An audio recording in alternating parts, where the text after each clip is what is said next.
Yo guys, what is going on? Blossom's back and welcome back to another episode of Overrated or Overpowered. This is part 4 out of 4, the final part in this amazing series. Thank you so much for the continued support as well, and hopefully I would go through a card that you wanted to see in this final part. But before we get into that, let me turn up the camera and I'll give you a short recap. Alright, so out of the 4 parts, in part 1, obviously every single part we covered through 9 cars. As you can see in part 1, we covered cars like the Corvette Stingray, the Charger GT all-wheel drive, the Cadillac Era, right? Part 2, we saw things like the Eldorado again, the Buick Grand National, the Cadillac Urban Luxury, etc, etc. Now, if you're wondering how I select the cars, it's really just down to either A, something that I feel like a car that I feel that might have some potential or make an impact, and B, because you guys wanted me to have it in the series. Now, from what I've deduced from all these different times that I've learned, the cars which I have the green underglows under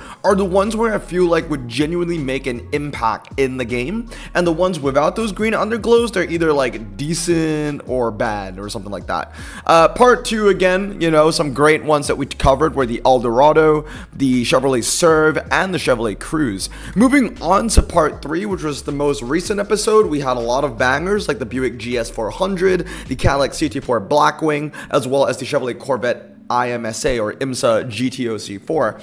And last but not least, in part 4, as you can see, these are the 9 cars that we're going to be covering today, from the Dodge Challenger all the way down to the Cadillac CL. So let's get into it. Starting off with the first car that we want to talk about, the Challenger 1320 or 1320, depending on how you want to call it. This was like the Hellcat before the Hellcat, or even the Scat Pack before the Scat Pack. And this thing is really good. Here it is, right? The drag times in a general sense. As an RQ67, it's literally grabbing RQ70 pluses by the throat. It is fantastic on the quarter mile, the half mile, the 0 to 100, the hill climb, the 0 to 120. Basically, the shorter drags, the Challenger is your guy. It's beating cars like the Alfa Isimo, which has like 122 MRA. It's beating cars like the Lamborghini Miura SVJ, the Bristol Fighter, which used to be a fantastic car. It is currently a Blossom Choice car, but that's going to be replaced with the Challenger for sure. It also beats the Dodge Charger Juice, which is 3 RQ higher, the Mercedes-Benz AMG CLK DTM, and even the Challenger SRT Hellcat. Something's wrong here, I would say, but as it stands, the Challenger is a fantastic machine and definitely is a great bargain. Now, if you compare it against American cars only, or just even American overdrive, the Challenger is basically uncontested. It beats every single epic performance besides the Corvette Z06 on like the 0 to 170. Oh no. And also it loses to the legendary almost 20 RQ higher Cadillac CTS-V on the 1 mile and the 0 to 150.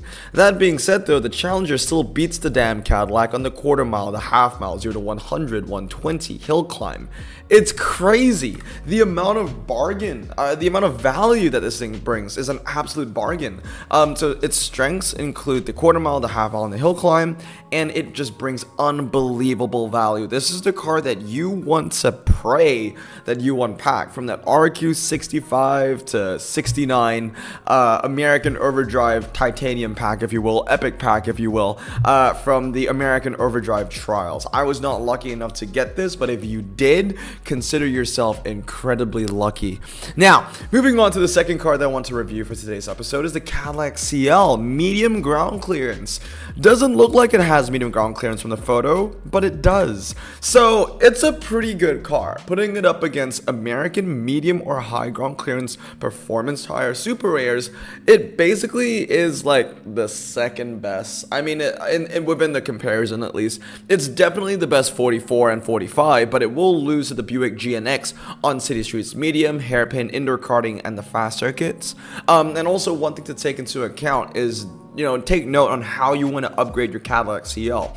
As 323, it's better on the fast circuits, but if you have it 233, it's better on the city streets. I would recommend, if you could only upgrade one, to go 233, because the main reason for why we collect medium ground clearance cars is not because of how well they perform on a G-force or a slalom or a twisty road. It's how well they perform on the city streets medium and city streets small, because the entire caveat for this car, sorry I had a hiccup there, the entire caveat for this car is like, I'm not caveat, but the entire spiel of this car is because it has medium ground clearance, and you want to use it on, you know, track sets where you can't use the low ground clearance cars.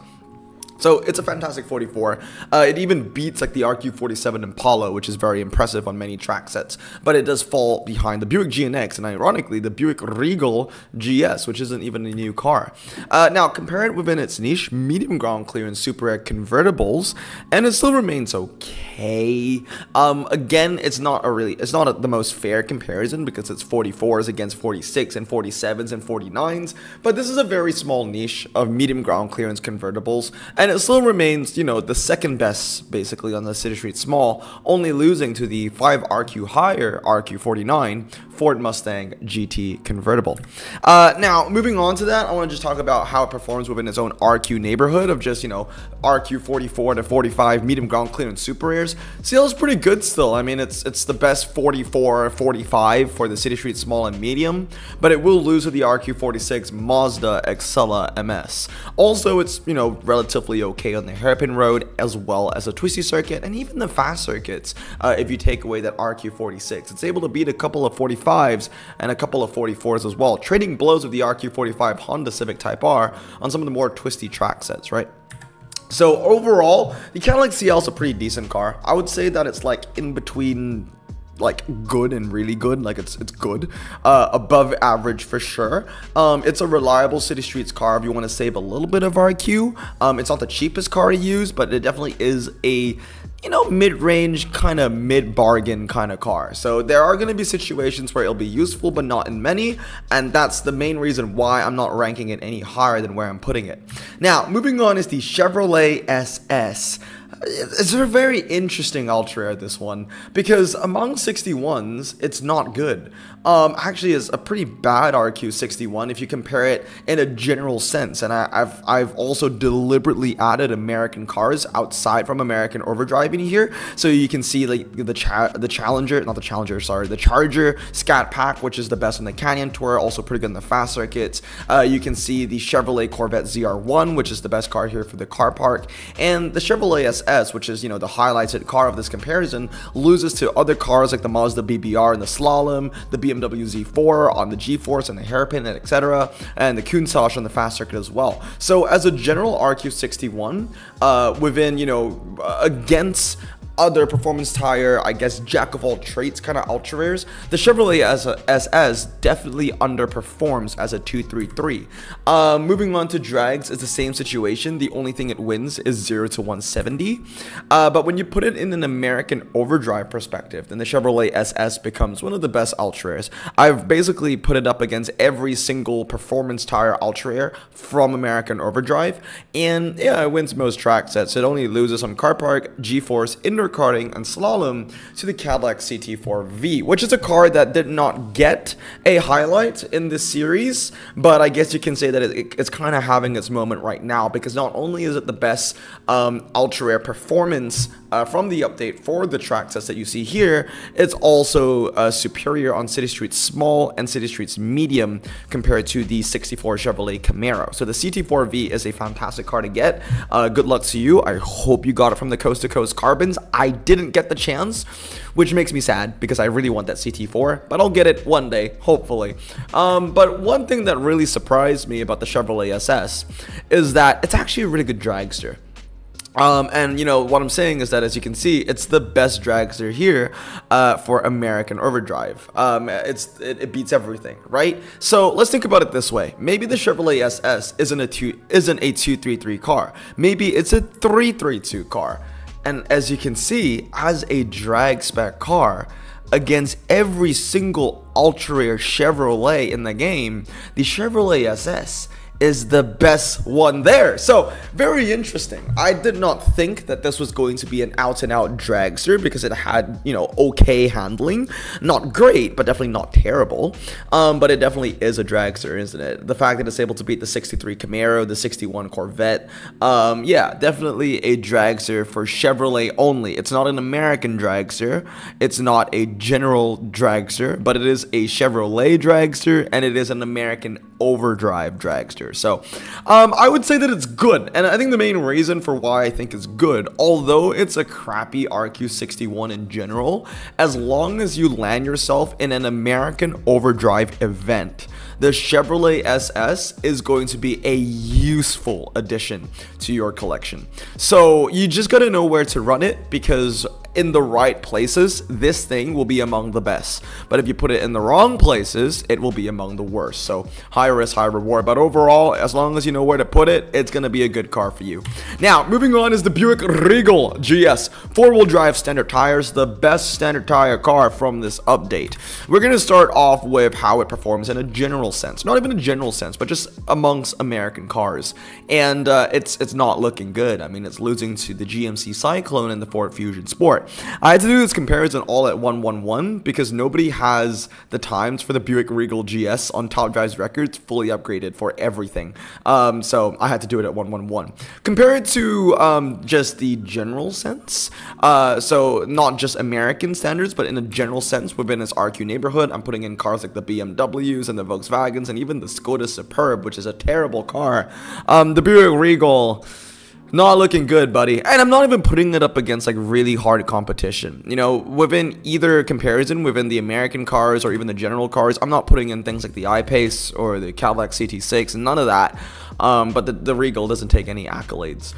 When you put it up against American Overdrive only, then yeah, it's good. But then again, it's really competing up against nothing. Its two main competitors is a 75 and 73 Cadillac, which don't even have four-wheel drive. The Regal has four-wheel drive. I guess you can say it compares against the Cadillac Lyriq. But the Lyriq is better, but it should be because it's a legendary. Again, it's just two turds competing against each other. They're very bad. Overall, the strengths for the Regal, only American Overdrive wet conditions. That's it though, nothing else. Maybe Buick events, you know, which, you know, never show up. So I think it's overrated. It basically just is the American version of the Skoda Superb Fastback, whatever it's called. So yeah, it's trash.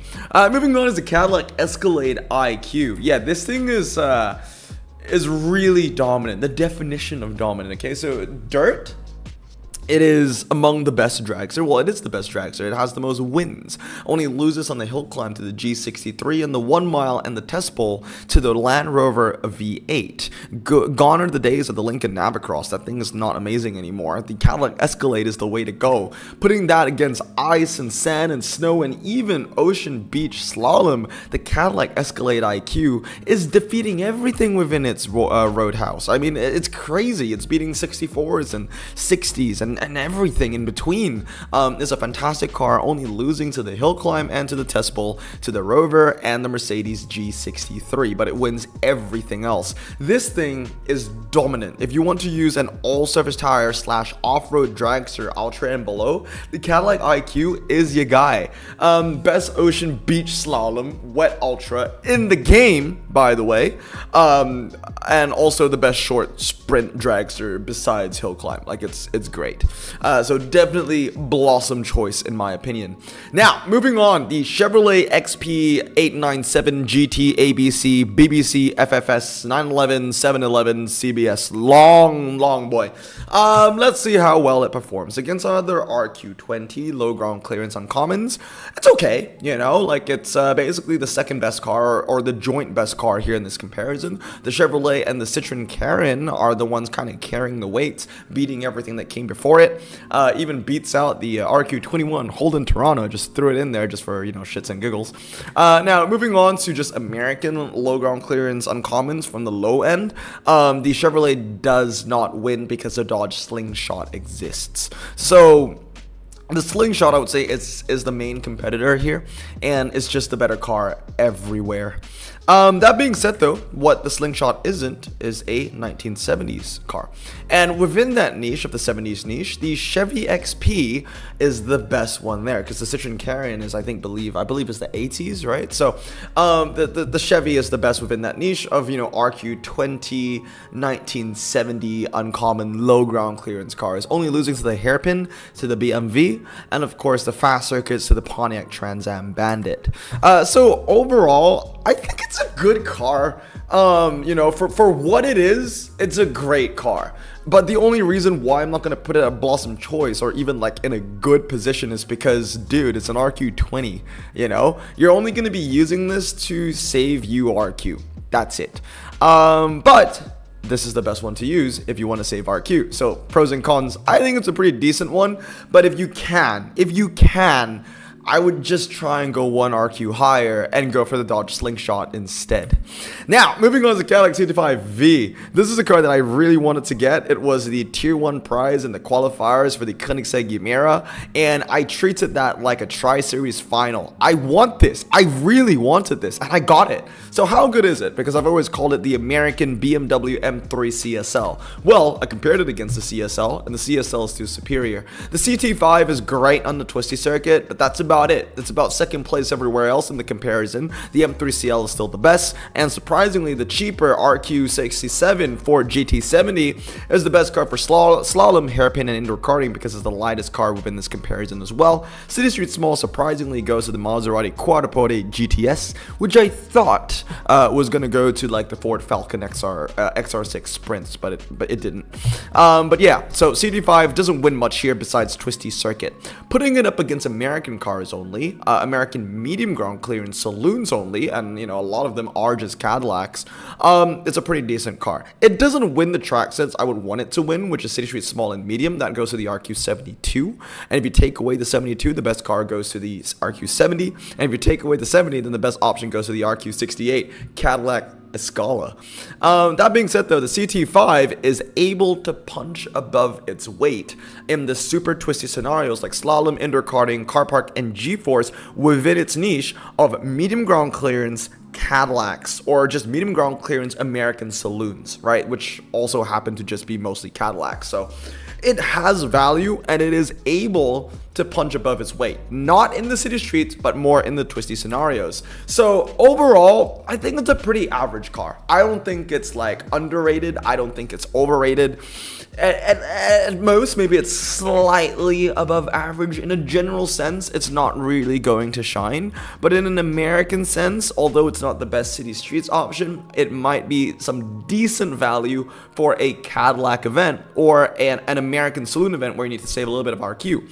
Let's say that it's an American saloon event, RQ is tight, and you want to use most of your RQ on the dragsters, which are going to be the Chargers. You got to save RQ somewhere else. CT5V might be the great middle ground for you to go. So I would say slightly, ever so slightly above average. Now, moving on to the Chevrolet Sonic RS. High hopes for this because it's light, nimble, and it has 86 handling when you max it out with standard tires. Whoa, let's have a look. As you can see, pretty damn good. For an RQ41 and below, it's a pretty good general standard tire front wheel drive car with medium ground clearance. But the moment I put in that RQ42 Holden Barina, which is the same exact car, for some reason the Holden Barina is just better.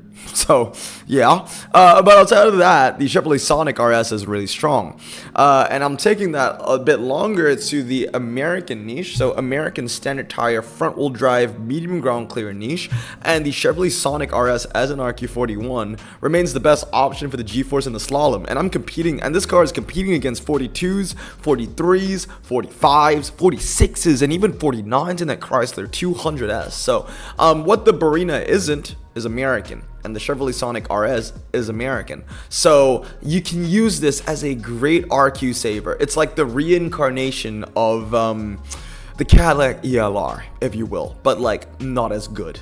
Overall though, I think the Sonic is decent. Like it's like slightly above average, you know, kind of skewing towards good. It's great value. It's definitely great value. USA mono drive standard, G-force and slalom, super twisty, you know, decent car for the American niche. But when you put it up against, in a general sense, against all front wheel drive standard tire cars in the game, or just even super rares, it isn't that much. It isn't that much amazing. I mean, it's not that fantastic, right? So Sonic, it's good. You can rely on it, but it's not the best thing in the world. At the end of the day, you need to remember it's an RQ41. It's meant to lose, but by 50, right? Now, last but not least, the Chevrolet Corvette C8R, wrapping things up. The best packable car that you can get from the update. I always do this for the final car, for the final part in overrated or overpowered. We end off with the best packable car from the update, and in this one is the Corvette C8R. How good is it? Well, against slick tire rear-wheel drive cars within its RQ neighborhood, it's pretty damn good. Beats a lot of the RQ93s, and it even goes mano a mano with the RQ94 Audi R8 LMS GT3. It's the best car for car park, G-force, they tie on indoor karting and karting circuit, ties on slalom with the Renault RS. Pretty decent, right? But then again, if I put in the Radical SR8 RX, then all those cars kind of become useless. So it's really down to what the sample pool is, right? You take away the Radical and it might seem pretty good. You put in the Radical and well, oh no. Now, against American cars, it's basically uncontested in the twisty stuff. It's the best packable American twisty car. Beats everything below it, beats everything above it, which is only the Hennessy Venom GT. Obviously, it's not going to win any drags. I don't expect it to win any drags. But it does what it's meant to do, right? Which is being the best twisty, packable American car. So getting this will always give you value no matter what. Right? Overall though, I'm gonna give this like a really high score. Like, it's gonna be close to Blossom Choice. Now, hear me out. Why I think that this brings more value than an Audi LMS or a Bentley Continental GT3, for example, is because the Chevrolet Corvette is the best for the American niche. It's the best within its country, right? Although it's a subpar 93 for in general, okay? Or maybe just an okay to decent 93. It's the same situation for the Bentley and the Audi, right? They're kind of just like fighting for second place within the RQ93s behind the Radical. But unlike the Corvette, at least the Corvette can go home and say, yeah, but at least I'm the best in my country. The Continental can't do that, because when it goes home, it has to compete with like the Radicals, right? The Audi LMS GT3 can't do that either, because when it goes home, it needs to compete with the Porsches, right? So the C8 can get you more value, because although it's not the best 93, it's the best within its country if you know where to put it. So because of that, I'm putting it really high up. Definitely not going to be Blossom Choice, but it's going to be close to it. It's a great American twisty car and a decent 93 overall. But anyway, guys, I'm going to turn the camera back on and we're going to end off the series. So, there we go, 35 cars across 4 parts, because we did the Eldorado twice.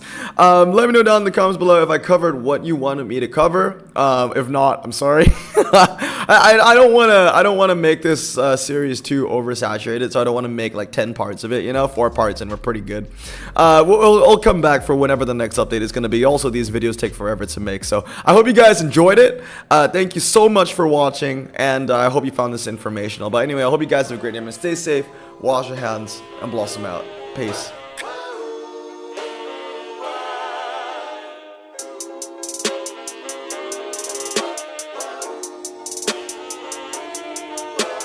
Bro, this song just makes me so happy. Me too.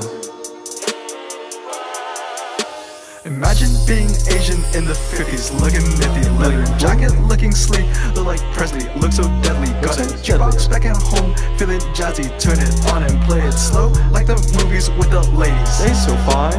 Imagine being Asian in the 50s, looking nifty, leather jacket, looking sleek, look like Presley, look so deadly. Got a jukebox back at home, feeling jazzy, turn it on and play it slow, like the movies with the ladies. They so fine. Sit back, relax in my Bonneville Pontiac. Hold tight all night, cruise to Jacksonville Atlantic. Blonde hair, don't care, look like Leslie Brooks.